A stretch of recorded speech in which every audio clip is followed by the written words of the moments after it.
Welcome to Issues and Answers with your host Diane Kinderwater. Issues and Answers is presented as a public service to inform, educate, and better the lives of New Mexicans. And now, Issues and Answers with your host Diane Kinderwater. Welcome to the program. I'm Diane Kinderwater. We have it again, another candidate for you. We're so happy that this station has committed to giving you really in-depth, half-hour at least in-depth wise information about various candidates for running for seats. You know, some of the other news media maybe give you a 5-second clip or maybe a 2-minute radio interview, but here a whole shebang of 28 minutes plus our commercials. Today we're going to meet candidate for Senate District 21, and she is Athena Christodoulou, and she's going to talk a lot about energy, because that's what she's going to kind of run for, to bring us more information about what she would like to do in the state Senate regarding our climate, regarding climate change, and what she would like to see done to protect our environment and our people. So we'll be back with Athena Christodoulou right after this. Stay with us. We know the state of New Mexico has been very dependent, seems like forever, on the oil and gas industry. We know that it funds a lot of our schools, a lot of our infrastructure, a lot of our government. We get that from that industry. But it's been on a roller coaster. It's high and low, it's roundabout. And for years, the legislature has discussed, let's diversify our economy. Of course, we brought the film industry in, which they get a 25% tax break. We're looking for other industry, and it's been discussed for years, but we even know this year there's going to be another billions of new dollars from that industry as we tax them. But as I said, the legislature for decades has talked about diversifying. Well, my candidate is no different. She would like to see our economy diversified, and she's going to tell us why and more about solar energy and about energy in general, because she knows a lot about it. So thank you for being a part of this program. Athena Christodoulou is a Democrat running for District 21. Yes. And welcome to the program. Thank you, Diane, and I'm so pleased to be here. Tell us first, before we get into all this interesting things, where District 21 is located. District 21 is in the far, far, far northeast of Albuquerque. Think North Albuquerque Acres, in between Tramway and I-25, north of Academy and south of the reservation. What types of neighborhoods, what are the names of the neighborhoods back there so people know? We actually range from Tanawan gated mansions to dirt roads and trailer park. I couldn't tell you the names. I could tell you all the numbers of the precincts, I think. What are some of the numbers? Throw us. 665, 667. Okay, you got it. So District 21 yes. is your district, so people can find out. Because when they go to vote, they'll say, oh, these are new names. I think the seat is currently held by Senator Mark Moores. But he's retiring. He's retiring, so it's an open seat. It is. And we've invited the candidates, and you've accepted, and your opponent has accepted to be a part of this program. So we're going to learn more. And Athena's been on their program before discussing about solar energy. I have. I haven't done anything yet since about solar energy. Ooh, since then, though. I need to get my roofs. I've got to get my roofs done. Well, that's the benefit of community solar, is you don't have to do it on your roof. You would just virtually net meter and subscribe to a community solar garden. Okay. Yes. Did we talk about that before? No, we did Thank not. you. No, we did not. No. We'll talk about another show about that community solar. I haven't heard it. Athena, yes. Why are you running for Senate? I'm running because my granddaughters deserve to have a livable planet.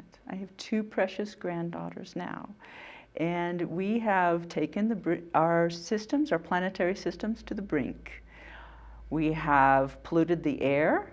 90% of air pollution is from fossil fuel emissions, such that almost 9 million people globally prematurely die. We have messed with our planetary systems such that the heat is getting worse and worse. Over 60 days last year in Roswell being over 100 degrees. That heat is wearing on our bodies, it's wearing on the animals, and anybody that works outside and lives outside We stay in our air-conditioned homes and we can survive, but it's not good for the rest of the environment. And our systems are such that we are having so much more flooding. Houston just last month, right, had the hurricane come through and no electricity because of the trees being downed on the electric lines, and they have it was horrible then. I know people who had to move out temporarily. Can you imagine that happening more often? Your career has been really regarding being an engineer. You're a retired Navy engineer.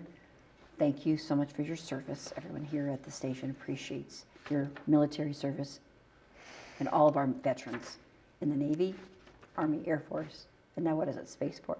That's right. Many veterans for the Spaceport.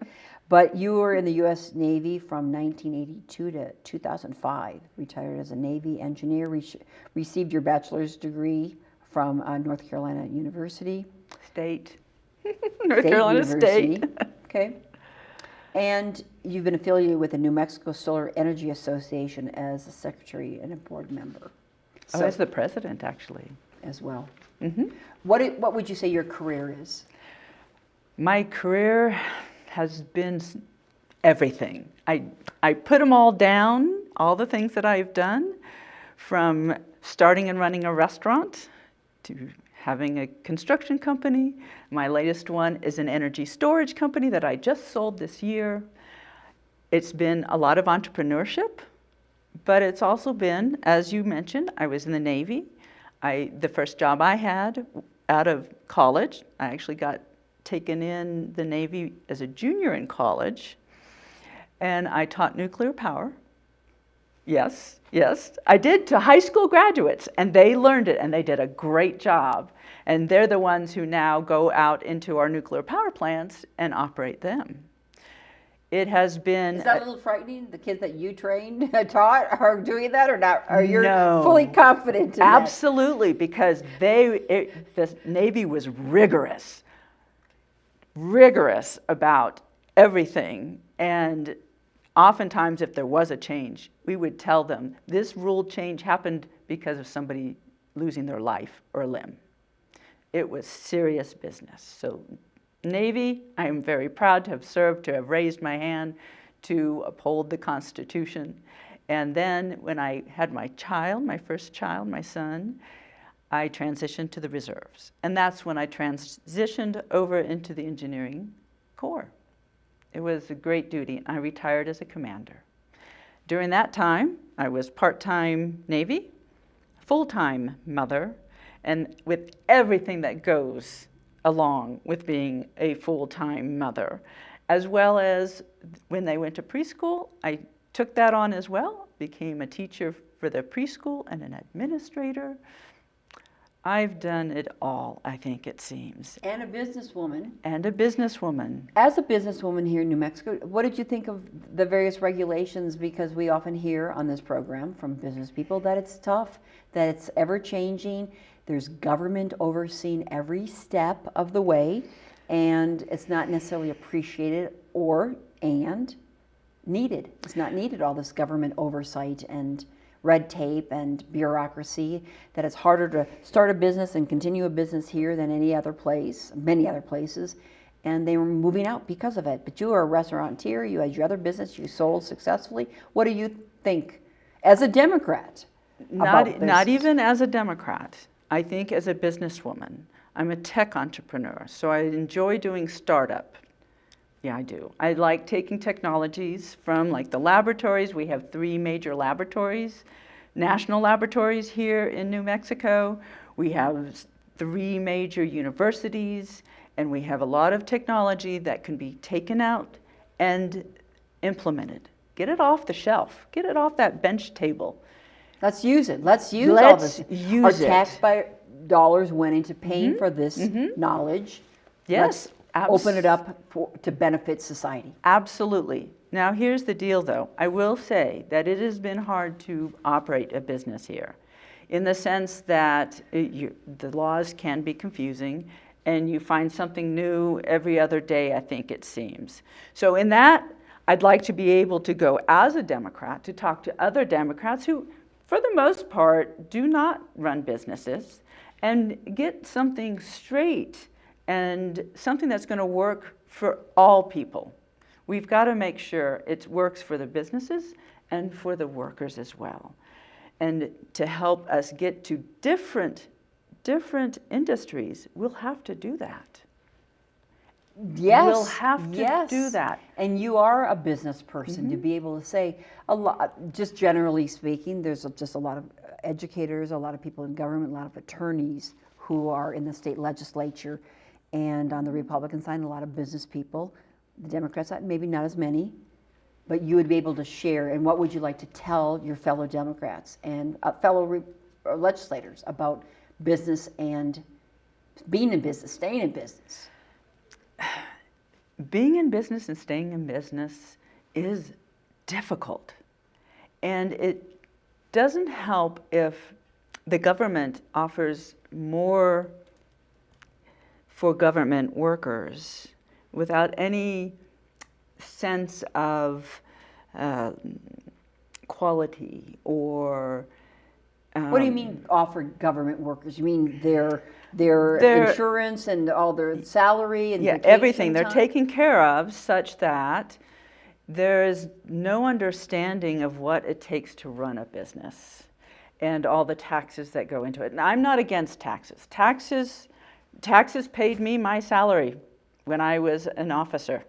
Taxes build the roads. It's investment money. Well, taxes, oftentimes people believe, for the security of our country, taxes are good, and that's what the Navy did, and infrastructure to build our roads is good for tax dollars. But beyond that, all the other things that there's others, and we so, also, okay, yes. Maybe another show, but share with my audience and with me, what would you like to say to your fellow legislators about running a business? And I cut you off, you're saying about employees, government employees receive...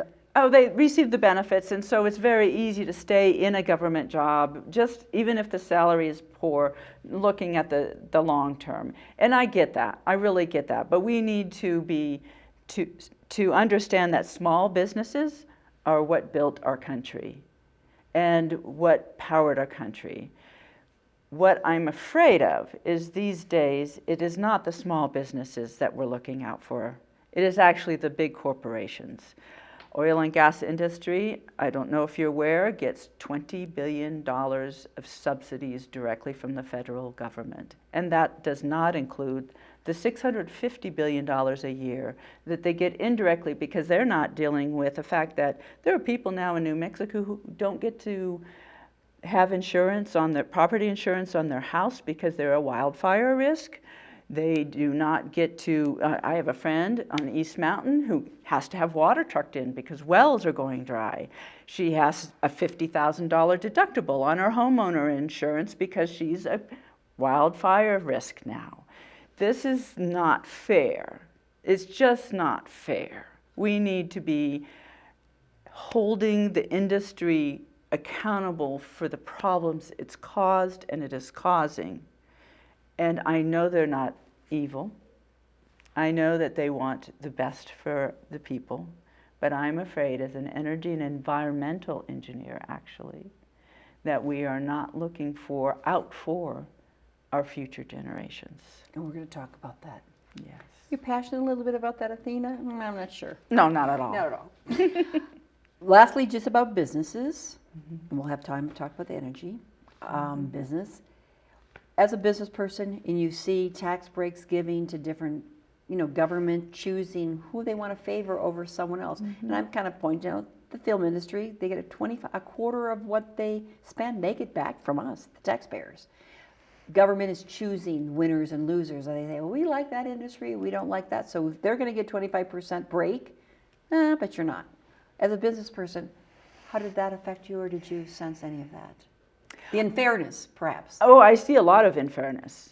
If we're putting our Department of Transportation to help the oil and gas industry build roads to get their product out, isn't that the same thing as a 25% tax credit for the film industry? I agree. We need to be making sure that we balance it But we don't want to do it, crush it before it gets started and built up. You don't charge your kids rent at age 16. You realize that they're still growing and developing. Once they get to a point where they can hold their own, then you need to make sure you make them pay properly. Okay, those were my questions. What would you like to share with the audience regarding the environment? You want it safe for your grandchildren, of course, as you mentioned, but in energy. A concern, of course, the governor has kind of mandated a lot with the electric vehicles, and saying we're supposed to by, 2026, have a percentage of electric vehicles by certain 2030, which is just around the corner.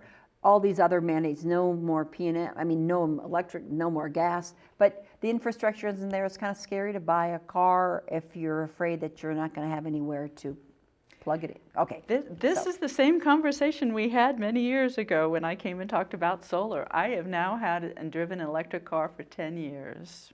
I am on my third electric vehicle, and I get to travel all over the country with I have a Tesla Y.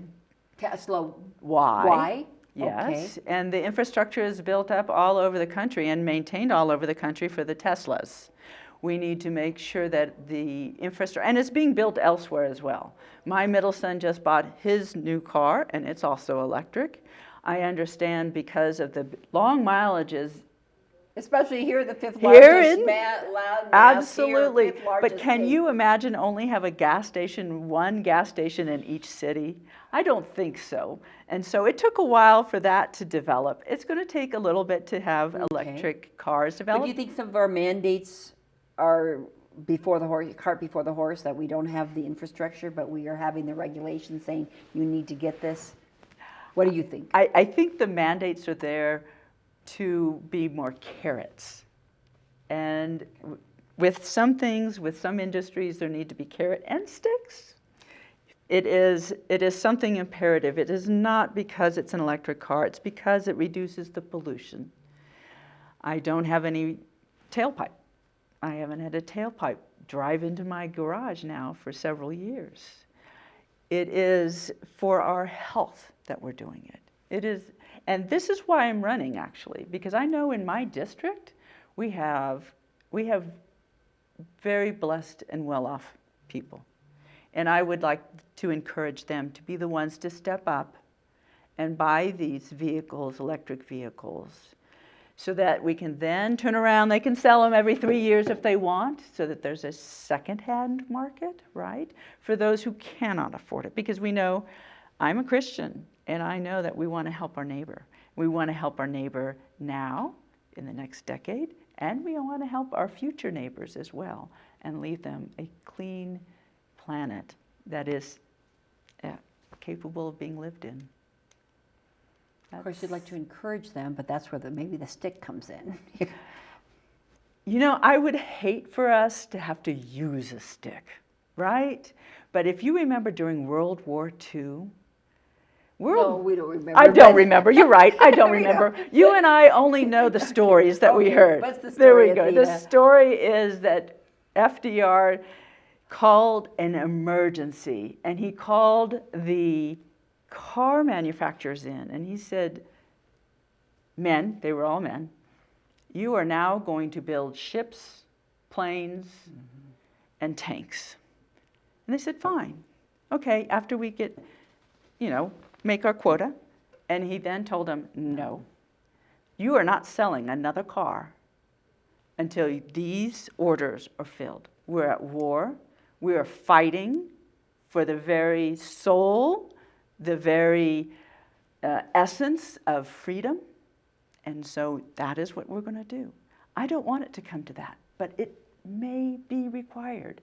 And what a reverse it would be to have our military industrial complex have to shift, not all of it, but have to shift and fight this other war, this climate war. Why not? Why not? Woo, Athena Christodoulou. Woo, are you out there? Are you out? Nope, I'm right here. I'm an engineer and a scientist, and I've been studying this for over a decade. But that analogy is a little Nope, that's what it will take in order to reach the goals that scientists have studied and set for us. In order to reach net zero by 2050, to reach half of our fossil fuel emissions by 2030. That's around the corner, Athena. Absolutely, we're going to have to ramp it up. Ramp it up.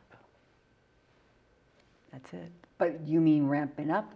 Industry has to ramp it up, but they're not going to do it. So government is going to make this emergency. I mean, I'm just saying that's not extreme, but that's. I mean, so there's other things though besides building EVs and the infrastructure for that. There's also some other things that the industry could be doing, because right now one of the biggest climate change greenhouse gases being emitted is methane. Methane is over 80 times worse in a short term than carbon dioxide. It's like somebody piles a blanket on top of you right then, and you get all warm. And that's what's happening right now. It's 30% of our problem. But that comes from cows. Nope. Sorry, ma'am. It's our industry. Our oil and gas industry emits 53% of the carbon emissions, which is methane. And a lot of it is from leaking. Now we have put in place regulations to address that, but the industry are not following it.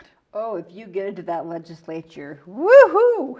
And why should they get to drill a new well, and why should we give them a permit before they've proven that their other wells aren't leaking and dragging us to disaster?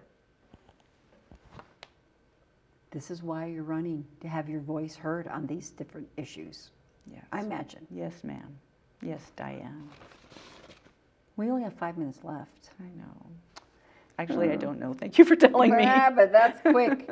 You also mentioned about addressing our image. What did you mean by that? Addressing our image.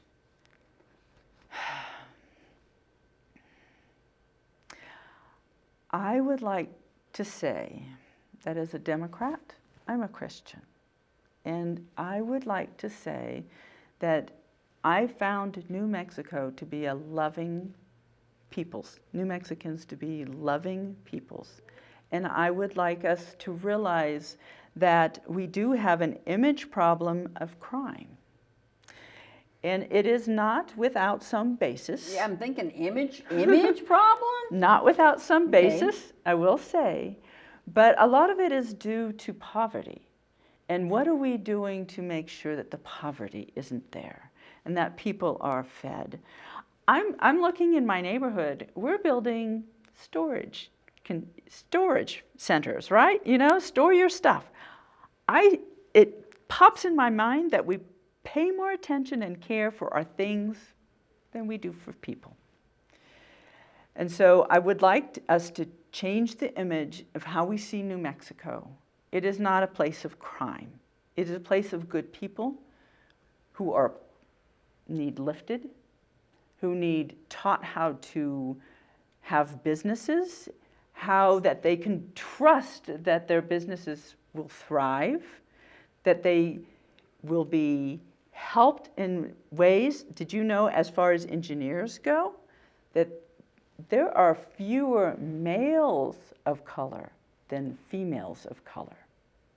We need to be encouraging the people of color, because it's a minority-majority state, to step up into STEM, into doing science and technology, into doing a lot of other things besides what they're doing now. And we just need to do that. It just seems like jobs are a solution to people's poverty. I mean, It is. And self-reliance and taking care of their own family, to just have a Yes. job that pays them Yes. to take care of themselves and their family. Yes, and it they may is. not turn to the drugs and the alcohol and the abuse if they have something productive to do with their lives. If they have a future, if they have hope of a future, then you'll see less.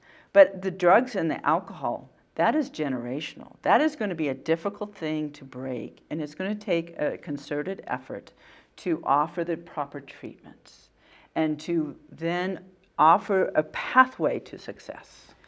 And But there's I a lot of think money. We have taxes for that, though, too. That We do. We are charged here in the Yes. city, in Albuquerque, Yes. and all the cities. Let's for raise the alcohol opioid, tax. yeah. It's proven. It's proven that. But we also tax to statistics- deal with the problem. But of course, we hope to have people avoid and they're just losing their lives over this. Feeling about the border. Again, a lot of the drugs are coming through the border. Athena, protecting our border. What's your thoughts on that? On the border. Well, I tell you what, I have And we've got a minute left. a minute left. We have a lot of people who have family or on the other side of the border. My daughter-in-law, her family comes from the other side of the border. I think to villainize the border is not going to be the way that we solve it. And I do know that Biden has tried to do something in Congress, but I'm not federal. I'm worried about, how about the border with Sandoval County? Are we going to be nice to our neighbors there? But we are a border state, and as a state senator, Yes, you do yes. represent I the do. legislation. And there has been notice from people who live in other countries, other states, and have come here, and they don't see a border problem. Athena Christodoulou, how can people receive more information about you? You can go to my website at athena4fornm.org, and you can sign up to volunteer. You can just find out more about me, as well as follow me on Facebook. I'm not a big Facebooker, but there'll be stuff there. Athena, Athena Yes. F-O-U-R. No, No, F. F-O-R. Oh, Athena for New Mexico. Athena for FORNM.org. O-R-G. Senate District 21. Yes, ma'am. What a delight. Thank you so much for having me. No matter what happens with the election, I hope you come back to share your information as an engineer with our audience about solar and the importance of preserving and saving our planet. Thanks, Athena Christodoulou, for running for office, and thanks for all you're doing for our state and for your military service. I'm Diane Kinderwater. Make it a great week. We'll see you next time. Bye-bye. Issues and Answers with your host Diane Kinderwater is presented as a public service to inform, educate, and better the lives of New Mexicans. To comment on today's program or to purchase a copy of any Issues and Answers program, visit sunbroadcasting.org or call us at 505-345-1991.